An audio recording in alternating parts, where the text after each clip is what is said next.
హ్మ్.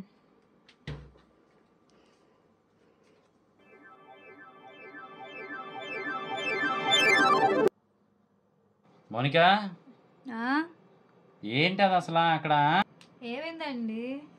ఇట్రా, నువ్వు బయటికి రావు సార్, బయటికి రా. ఏమైందండి చెప్పండి. అసలు ఏంటి ఆ చైర్లో ఏంటది? ఆ? ఏమైందండి? ఏంటది? అక్కడే వదిలేసావు.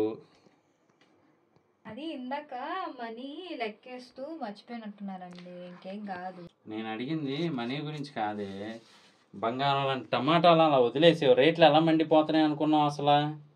అదేం కాదండి, ఇందాక కూరగాయలు చదువుతూ మర్చిపోయాను జస్ట్ అంతే, ఇంకేం ఏం కాదు. మర్చిపోతున్నావో ఏంటో, టమాటాల రేట్లు మండిపోతున్నాయి. వీటిని బ్యాంకులో దాచుకున్నా పోయిద్దేమో, బంగారం కంటే ఇవి కాస్ట్ ఎక్కువైపోయినాయి. అయితే బ్యాంక్లో దాచుకుందామా?